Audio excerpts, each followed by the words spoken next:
مشرف دور میں وزیر اعظم تھے شوکت عزیز، شاید نام آپ کے ذہن. خیر ان کے بعد تو وزیر اعظم اتنے آئے کہ بچوں کو میرا خیال ہے جغرافیہ بھی بھول جاتا ہے کہ مطلب کون کہاں کا تھا. تو وہ شوکت عزیز سے اپنے ایک میٹنگ بلائی تھی اسلام آباد میں. اس زمانے میں مذہبی لڑائیاں بڑے عروج پہ تھیں اور وہ مطلب گالی گلوچ اور یہ کافر وہ کافر، اور بندے یہ بھی نہیں محسوس کرتے کہ اس ملک میں ہمیں، بلکہ مجھے یاد ہے ایک، چلیں یہ بات بعد میں کرتا ہوں، پنجاب امن کمیٹی کی لاہور میں میٹنگ تھی اور اس میں سارے مسلکوں کے علماء تھے. جو مولانا میرے ساتھ والی چیئر پہ بیٹھے ہوئے تھے، وہ چائے کی بریک تھی تو مجھ سے کہنے لگے رضوی صاحب آپ شیعہ نمائندگی کرتے ہیں؟ میں نے کہا ہاں جی. کہنے لگے ایک چیز آپ نے پوچھنی ہے. میں نے کہا جی فرمائیں. کہنے لگے آپ شیعہ لوگ جو ہیں یہ کس چیز سے بنتے ہیں؟ میں نے کہا ہاں جی. میں نے کہا جی کیا مطلب؟ کہنے لگے ہمیں سمجھ نہیں آ رہی کہ شریعت میں بہت بڑی گالی کافر کی ہے، ہم نے وہ بھی شیعوں کو دے کے دیکھ لی ہے، شیعوں نے غصہ کرنے کی بجائے انجوائے کی ہے.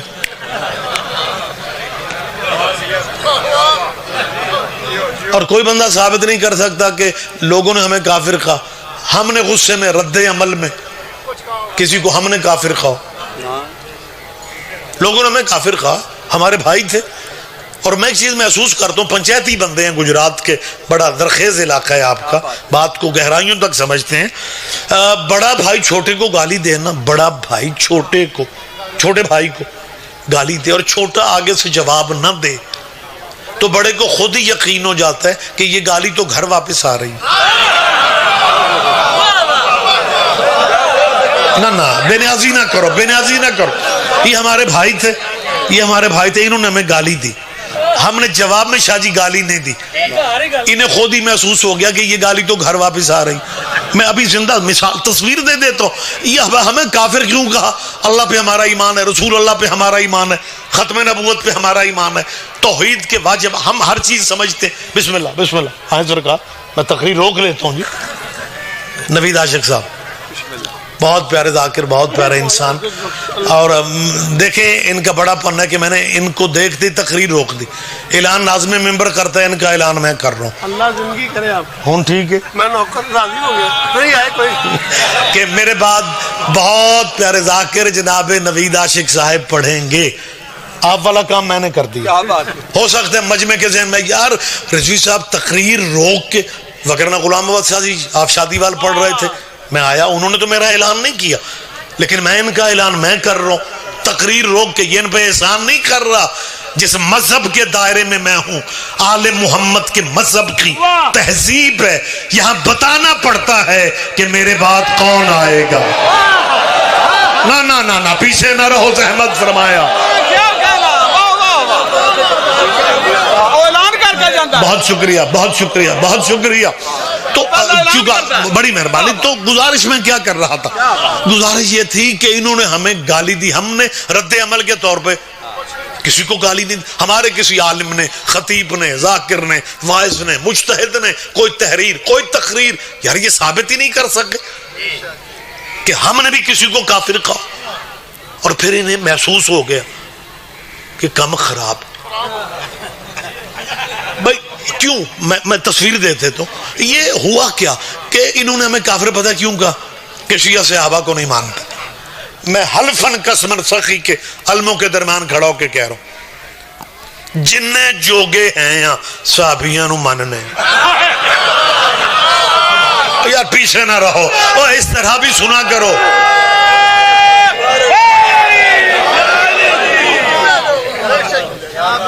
میں دوبارہ زحمت آپ کو دے رہا ہوں. الزام تھا، ڈرامہ تھا، صرف مسلک اہل بیت کی دہلیز سے مستقبل جو پاکستان کا بچے ہیں ان کو دور رکھنے کے لیے یہ جذباتی نعرے بنا دیے. شیعہ صحابہ کو نہیں مانتے. میں کوئی بیٹھک میں بات کر رہا ہوں، میں کوئی ڈرائنگ روم میں بول رہا ہوں، میں کیمروں کے سامنے کہہ رہا ہوں کہ جتنی عزت صحابیوں کی شیعہ قوم نے کی ہے دنیا سوچ بھی نہیں سکتی. ہاں یہ سچ ہے، یہ سچ ہے کہ شیعوں نے صحابہ کے نام پہ چندے نہیں مانگے. میری تائید کرو یارا، پیچھے رہیں گے مجھے دکھ ہوگا. شیعوں نے صحابہ کے نام پہ ووٹ نہیں مانگے، لیکن جہاں تک صحابہ کی عزت کا تعلق ہے، جتنی عزت شیعوں نے دی ہے تم تو سوچ بھی نہیں سکتے. یہ عزت ہے صحابیوں کی کہ شیعہ مر جاتا ہے، یزید کو رضی اللہ نہیں کہتا. آپ جی مہربانی صاحب، مہربانی صاحب.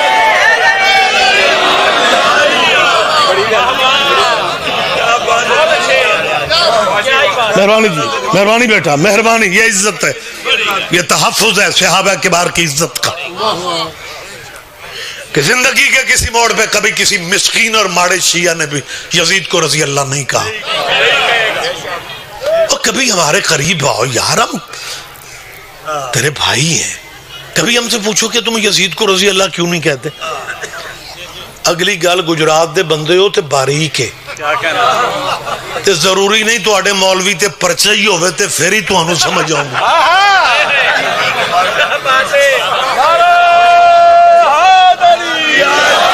آپ اس باریکی کو نہیں سمجھیں گے مجھے دکھ ہوگا. میں پھر کہہ رہا ہوں بات باریک ہے، اور مجھے مین شہر سے گزرنے کی بجائے بائی پاس سے گزرنے دو. یزید کو شیعہ مر جاتا ہے، یزید کو رضی اللہ نہیں کہتا. الزام دیتے ہو شیعہ صحابہ کی عزت نہیں کرتے، ہم یزید کو رضی اللہ کیوں نہیں کہتے؟ ہمارا ذہن اجازت نہیں دیتا کہ جس ملک میں حضرت ابو بکر بھی رضی اللہ ہو.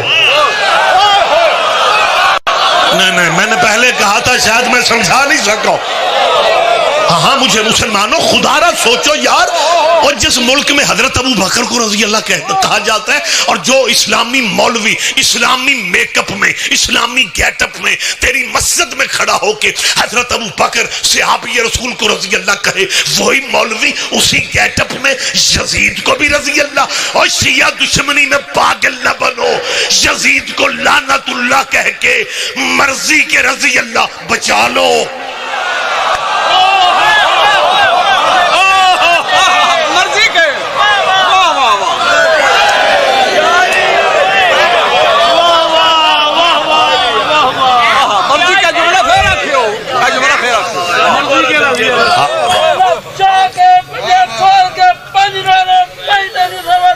جیو کیا حال ہی آج میرا ویچو صاحب بیسیکلی میرا تعلق جو ہے وہ گجرانوالہ سے ہے، اور گجرانوالہ جو ہے نا یہ پیورلی اللہ والوں کا شہر ہے. میں پنڈ کا مزاج سمجھتا ہوں، میرا اپنا تعلق پنڈ سے ہے. یہ بچوں کی تعلیمی سلسلے ہجرت کر کے ہم نوید عاشق کے شہر میں ہمیں جانا پڑا، وگرنہ میرا علاقہ اتنا اللہ والوں کا ہے. اونا چودھری صاحب عمران خانوں ایک سیٹ بھی ضلع چو نہیں دیتی، کیا بات ہے، نہ صوبائی نہ قومی، ساریاں سیٹاں میاں نواز شریف تھی. اور جب جی بسم اللہ، جب وہ سپریم کورٹ کے 5 ججوں نے میاں صاحب کو فارغ کیا تھا، آپ کے حافظے اگر ساتھ دے رہے ہیں، تو ایجنسیاں چاہتی تھیں کہ میاں صاحب موٹر وے کا سفر کر کے لاہور پہنچ جائے. میاں صاحب کے کچھ ان کا فیصلہ یہ تھا کہ ہم نے جی ٹی روڈ سے جانا. لوگ سارے شہر کراس کرتے رہے. میاں صاحب میں کوئی لبنان کی چھپی ہوئی کتاب کا حوالہ نہیں دے رہا ہوں، میں زندہ باتیں کر رہا ہوں. جب میاں صاحب Gujranwala G T road cross کر رہے تھے تو اتنا ہجوم تھا اللہ والوں کا کہ میاں صاحب کی گاڑی رک گئی، اور لوگوں نے، گجرانوالہ کے مسلمانوں نے میاں صاحب کی گاڑی کو چومنا.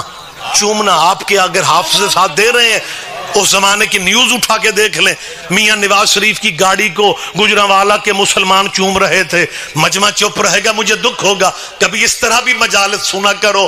میاں نواز شریف کی گاڑی وہ بندے چوم رہے تھے جو محمد کے روزے کی جالی نہیں چومتے.